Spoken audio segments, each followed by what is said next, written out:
गीतांबा, ये जो लालच का खेल चल रहा है उत्तर प्रदेश के अलग अलग इलाकों में, चाहे किसी भी धर्म में कन्वर्जन की बात हो, ये लालच का खेल क्यों नहीं रुक पा रहा है? ये नहीं रुक सकता ना। ये असल में क्या होता है कि आदिकाल से, जब से हमारे यहाँ भारत गुलाम बना है, ये लालची लोग ही गुलाम बनने का पूरा सहायता किए जब भारत गुलामी में आया। और जब हमारे क्रांतिकारी लोग निकले तो यही लालची लोग उनको मरवाए भी। और आज भी वही लालची लोग यहाँ बैठे हुए हैं। जयचंद की खानदाने हैं ये नहीं बदल सकते। इनको दमड़ी पे, अभी आप बोलेंगे कि मत बोलिए ऐसा, लेकिन हम फिर बोलेंगे, ये दमड़ी पर बिकने वाले लोग हैं। और ऐसे लोगों को कठिन से कठिन कार्रवाई करके, जो कानून उत्तर प्रदेश सरकार बनाया है, इनके ऊपर कार्रवाई जरूर होनी चाहिए। और जब तक इनके ऊपर कार्रवाई नहीं होगी तब तक ये सुधरने वाले नहीं हैं। और ये तभी सुधरेंगे जब इनके ऊपर कार्रवाई होगी और इनके पादरियों को जेल भेजना पड़ेगा। कारण क्या है कि हम लोग तो कभी किसी ईसाई को हिंदू नहीं बनाने गए, कभी नहीं हम लोगों ने आकर के प्रचार प्रसार किया कि नहीं आप हिंदू धर्म में आइए। इन्हीं लोगों को इतनी पीड़ा क्यों होती है हिंदुओं से, मेरी ये नहीं समझ में आता है। ठीक है, चाहे ईसाई हो चाहे मुसलमान हो, इनको हिंदू धर्म से बड़ी पीड़ा होती है। और पूरी हिंदुत्व को लेकर के ये लोग सामने आते हैं तो इनके खानदान को नहीं बदल पाते हैं, नाम को बदलने की कोशिश तब कहां से करेंगे जब हमारे दादा को। बॉबी लॉरेंस हमारे साथ मौजूद हैं। बॉबी लॉरेंस साहब, अगर आपको आवाज मिल रही तो मैं जानना चाहता हूं, एक वीडियो भी वायरल हो रहा है जिसमें एक व्यक्ति को दिखाई दे रहा है जो पादरी बताया जा रहा है, वो लोगों को मोटिवेट कर रहा है, लोगों को ये बताने की कोशिश कर रहा है कि देखिए क्रिश्चियनिटी कितनी बेहतर है और आप यहां पर इस धर्म में आ जाइए। इस तरह के वीडियो वायरल होते हैं और कन्वर्जन की खबरें आती हैं तो फिर सवाल उठते हैं पूरी कम्युनिटी पर। हेलो जी, मुझे जो आपको आवाज मेरी मिल रही है? मिल रही, कहिए जी।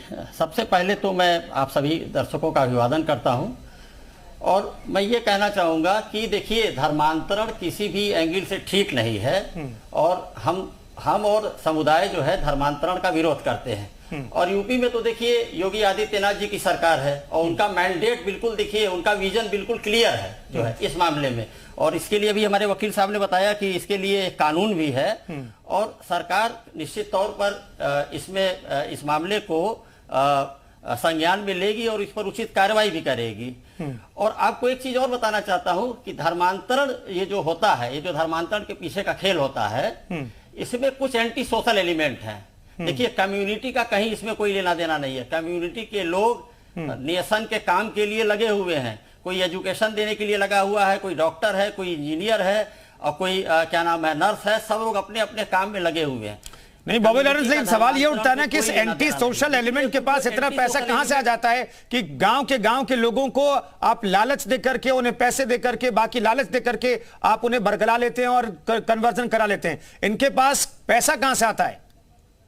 देखिए कम्युनिटी तो देती नहीं है पैसा जो है इनको, जो है निश्चित तौर पर कम्युनिटी इनको पैसा नहीं देती है। इनको इन सब की विदेश से कहीं ना कहीं से निश्चित तौर पर फंडिंग है जी। ये मामला अंतर्राष्ट्रीय स्तर का है। निश्चित तौर पर इनकी फंडिंग है और उस फंडिंग का ये इस्तेमाल करते हैं गलत तरीके से जो है। उस फंडिंग का इस्तेमाल जहां एजुकेट करने के लिए, जहां लोगों के सामाजिक स्तर को आगे कम्युनिटी के बढ़ाने के लिए करना चाहिए, वो इसमें नहीं करते हैं। और ये एंटी सोशल एलिमेंट हमेशा इसको गलत तरीके से इस कार्य को करके धर्मांतरण को कराते हैं, जिसकी वजह से पूरी कम्युनिटी बदनाम होती है जी। और एक चीज और आपको मैं स्पष्ट करना चाहूंगा, सबसे ज्यादा नुकसान धर्मांतरण में कम्युनिटी का ही होता है। जैसे मैं आपको एक उदाहरण देना चाहता हूं।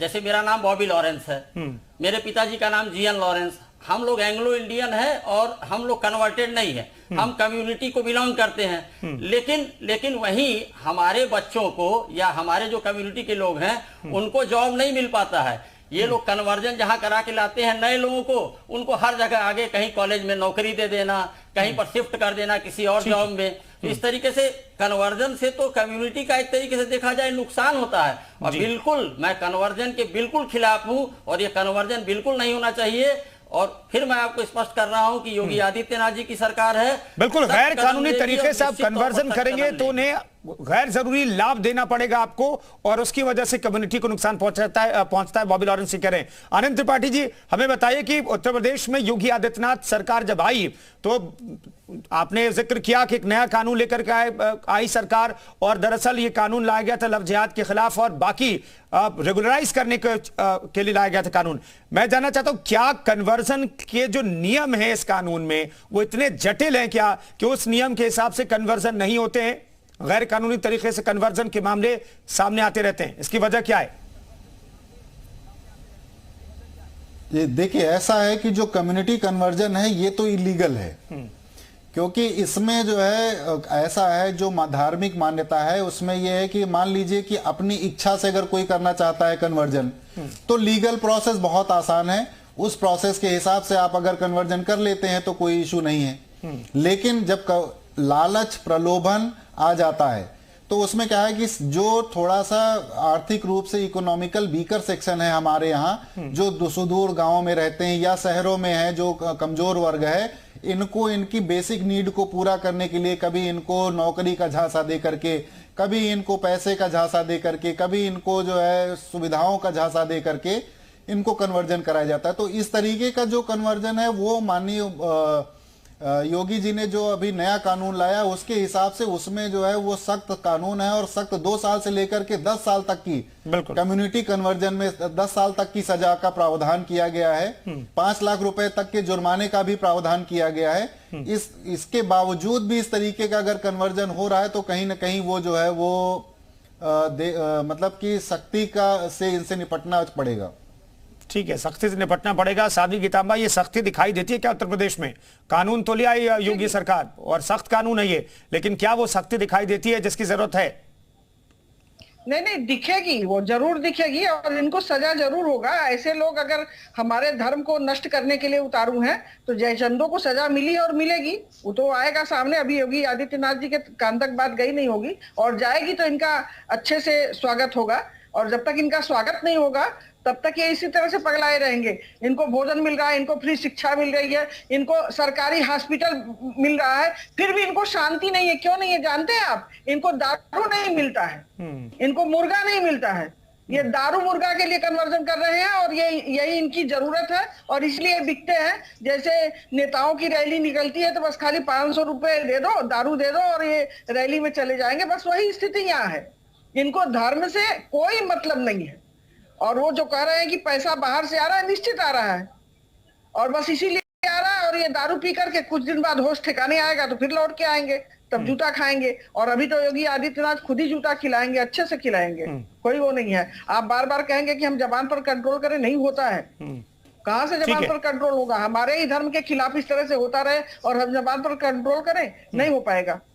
ठीक है बॉबी लॉरेंस, हम एक मैप भी दिखा रहे थे अभी दर्शकों को, जो बॉर्डर इलाके हैं वहां पर ये जो कुछ गैंग है जिसे आप कहते हैं कि भाई इंटरनेशनल फंडिंग है होती है इस गैंग को, जो कन्वर्जन कराते हैं, क्रिश्चियन बनाते हैं लोगों को, और खासतौर पर SC ST धर्म के जो लोग हैं, जो पिछड़े लोग हैं, जो दलित हैं, जो आर्थिक रूप से कमजोर है, उन्हें निशाने पर लिया जाता है। इसके पीछे की वजह और ये कौन सा नेक्सस है जो बॉर्डर एरिया में चल रहा है?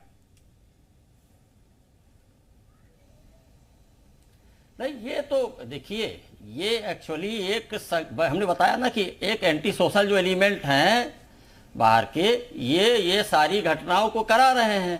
इनका एक संगठित देखिए गिरोह है। अगर आप देखेंगे कि जितने भी मेन लाइन चर्चेज हैं, जैसे CNI चर्च है या रोमन कैथोलिक मिशन है या कुछ इस टाइप के जो मेन लाइन चर्च हैं, उनका देखेंगे कि आप कहीं पर भी उनका कोई मामला आपको मिलता नहीं होगा इस तरीके का, क्योंकि वो स्कूल कॉलेज खोल करके नेशन के काम में लगे हुए हैं, कम्युनिटी नेशन के काम में लगी हुई है। एक बात स्पष्ट जरूर करना चाहूंगा कि सरकार को इस मामले में थोड़ा सा ये जो विदेशी फंडिंग है इस पर कहीं ना कहीं रोक जरूर लगानी पड़ेगी और इसके प्रति सतर्क और सजग होना पड़ेगा। जब तक सरकार इस विदेशी फंडिंग के मामले में सतर्क और सजग नहीं होगी तब तक इस तरीके की घटनाएं होती रहेंगी और निश्चित तौर पर होती रहेंगी। लेकिन फिर भी योगी जी की सरकार है और काफी हद तक उन्होंने चलिए। जो प्रदेश की कानून व्यवस्था थी उसको काफी हद तक उन्होंने सुधारा है। और चलिए, सरकार सुधारने को की देखना होगा दिशा कि में अग्रसर कन्वर्जन है, अगर हो रहा है और किसी भी वो धर्म में तो वो संज्ञान किस में तौर पर हो रहा है, लेंगे, किस आधार पर हो रहा है, क्या लालच देकर के हो रहा है, किसी मजबूरी में कन्वर्जन हो रहा है, ये जांच का विषय और जांच के बाद ही पता चल पाएगा कि नेपाल बॉर्डर के इलाकों में उत्तर प्रदेश के जो बॉर्डरिंग डिस्ट्रिक्ट है वहां पर आखिर ये खेल कैसे चल रहा है। बहुत बहुत धन्यवाद तमाम मेहमानों का चर्चा में शरीक होने के लिए।